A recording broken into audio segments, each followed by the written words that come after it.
Hello everyone and welcome back to another episode in our Let's Play series. We are here in the snowstorm. Yeah, we are collecting some shores fruit here and we are back in Octantis to show you guys some more farms that we have made. So let me just collect these and replant the shores flower and then we go to the next two farms. Okay, so the first farm you're gonna see today is right next to our wool farm here. And it is a lava farm. Yeah, the way lava farm works is pretty simple. You just need a dripstone here, a pointed dripstone, a block, and lava on top. And then it will fill the cauldron, and you just get some buckets and remove the lava here. And the cool thing about this farm is that we have these lamps. It's a pretty simple redstone. It's just a comparator behind the cauldron, a block, a torch, another block, and another torch, and then the redstone lamp there. Pretty cool, or should I say pretty hot, because it's a lava farm. I'm so funny. Let's go to the next farm. And the next farm is right next to our squid farm here. And it's a vine farm. Yes, it is a vine farm, but also on the inside we have a berry farm with all these Arctic foxes that we took from 4,000 blocks away. And yeah, it was very smoothly moved in here, no casualties. Yeah, and as you can see here, it's a very efficient farm. We get a lot of sweet berries. And another farm I did is this one here. It's a moss farm. So I had a moss farm before in the end that was pretty similar to this one. The main difference is that I used it to have the seed moss block on top of the farm, and now we found out how to do it under the farm. Let me try to get inside there to show you guys. But I will turn it off a little bit because it's very noisy. There we go, it's turned off. And if I break this, we can see the headstone here. And yeah, if you have a moss block underneath there like that, it will bone meal stuff on top. But it's very important that you need these glass blocks or any blocks under the stone, under where the stone gets generated, because if it's an air block, it will not turn the stone into moss.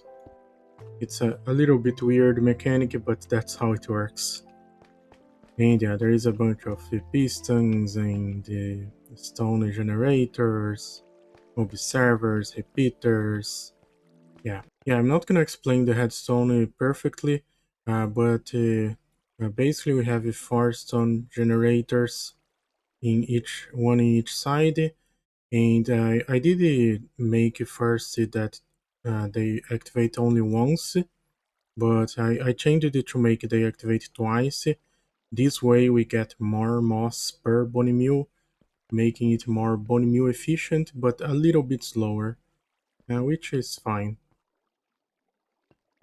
And underneath the moss farm here, we have the storage for the moss farm that, yeah, I may have went a little bit over the top. There is too many chokers here, and there is also wheat seeds, azalea, flowering azalea, moss carpet, and then all these other chokers are for moss blocks.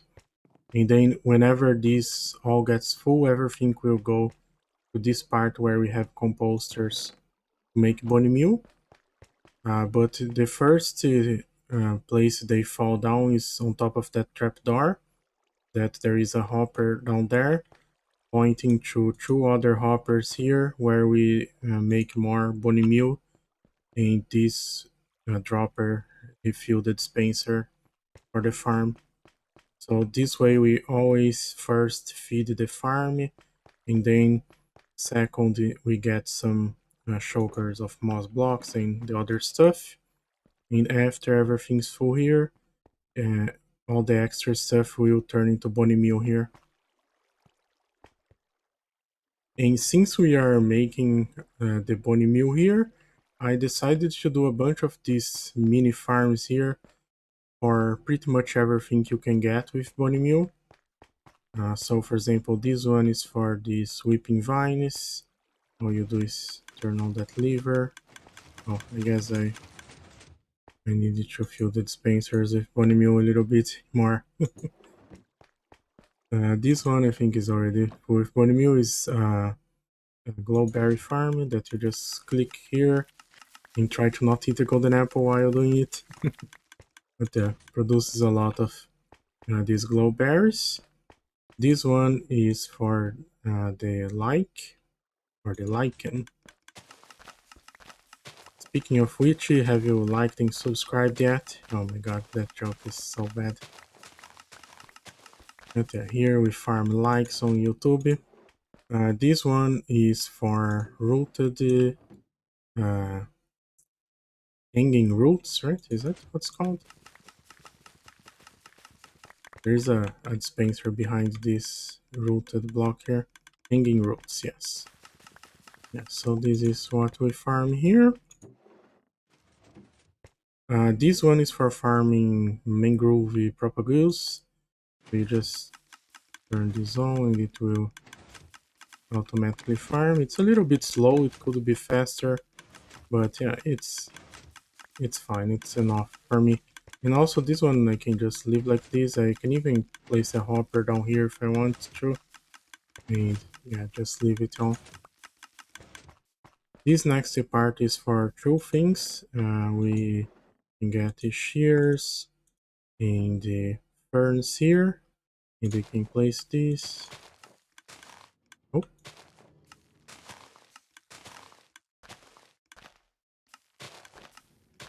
So yeah, it's a little bit slow, but yeah, you can farm ferns if you need. And the other thing is we can still get the shears here. Press this note block and farm grass. The grass item. And I guess some flowers too, because it's the biome that drops these flowers, I guess. And then this next one farms a lot of stuff, so pretty much anything that is in this chest here, in this barrel, you can farm here. I think the two tall flowers and the new pinky flowers, it's pretty much oh, this is out of bone meal too. Let me get some bone meal here. But yeah, these are just bone milling like this, and they just create more. But I guess the two cool things about this farm is that we can also farm big drift leaves. And yeah, there is an observer there, and then it breaks. And we can also farm twisting vines like this. And the last farm we have here on the floor is this shifting floor farm for the fungus stuff. So you can place bone meal here, turn the farm on here, it will create a lot of lag and a lot of fungus and crimson roots, warped roots, whatever else. And then you can turn the water here, and it will push everything there, and end up here. And then you just stand here and collect everything. Yeah, these are just some easy and quick farms, I guess, just to have it in here, to in case we need any of these items, we can farm them here. Okay, let me turn on the moss farm again, and we will go to the next farms. Okay, the next farm is a Nether farm. Very advanced headstone here. I'm not gonna explain how to do this farm. Yeah, it's pretty much a Psycraft farm here. Now, yeah, I decided to not do anything automatic with this, because you can't even automatic plant, right? You need to plant manually. You can use the water to collect it, but I like using Fortune, so I have Fortune in my axe here. And I like using Fortune because you get way more netherwart this way. And another new farm we have is this. I don't know about the decoration. I just made this, and yeah, I think maybe I can try to do better. But yeah, this is a snow farm, so you can get a shovel here and just farm some snowballs so you can craft snow blocks, or using the silk touch you can farm snow layers. And yeah, there is mine carts underneath here that should collect everything, but sometimes they just don't collect. And yeah, then everything goes to this chassis, and you can craft your snow blocks if you want to. And the last farm for today is this. That is a oxidation farm, or yeah, a place to oxidize copper. And yeah, the way we usually oxidize copper, or oh my god, there is a hole in the farm. Okay, I might need to get some glass here and fix this hole. And just for the record, it wasn't a 1x1, it was a 2x1. I didn't fall in a 1x1, okay? But yeah, the way this farm works is usually we place a copper, count 4 blocks, and place another one, right? This is the way we usually farm. The problem is if you want to oxidize a lot of copper, it needs a huge area. And yeah, someone in my string, Unreal from Narzil, is the name of the user that teached me how to oxidize it this way. That is basically if you have uh, oxidized the copper, and you can use slabs to be a little bit cheaper to build the farm. So if you have your oxidized copper near the block you are trying to oxidize, it will oxidize faster. So yeah, the way we do this is just mine everything all the way down here. Eat a golden apple, and then replace with copper that you want to oxidize. There we go. And yeah, even though this copper is near other copper that are not oxidized, because there is more oxidized copper near it, it will oxidize faster. It's not faster than placing one block and skipping 4, but it's not that much slower than that. So yeah, so just so you guys have an idea, it took about 4 or 5 hours to oxidize all this. And yeah, by the way, as you saw, we placed the half a stack in each of these columns, and we have 54 columns. So this is a full choker of copper that we can oxidize here. And yeah, it's actually pretty fast, I think, to oxidize it full choker in, let's say, 5-6 hours, because it takes maybe half an hour to replace everything.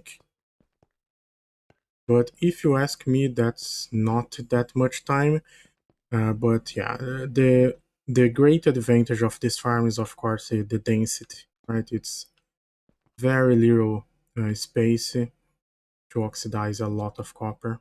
And also, these labs help to see if there is any other copper oxidizing still. But like I said, after 6 hours, something like that, pretty much everything is already oxidized. So yeah, those are the farms I built today. I hope you guys liked these tips, I guess. And if you guys want any tutorial for any of the farms, asking the comments, uh, and I might do one tutorial for any of the farms, except for the Netherwart farm. That one is too complicated to do a tutorial. But yeah, if you guys want one for the Moss farm, for the Shorus farm, any other farm here that you think would be interesting. Oh my god, there is another hole here. Is this one a 1x1? No, it's a 2x1 again. Is it the same 2x1? I don't know. But yeah, anyways, if you want a tutorial for a farm that doesn't have any holes to fall through, don't ask me. But if you want a tutorial for any of these farms here, you can ask in the comments. And I see you guys in the next episode. Bye!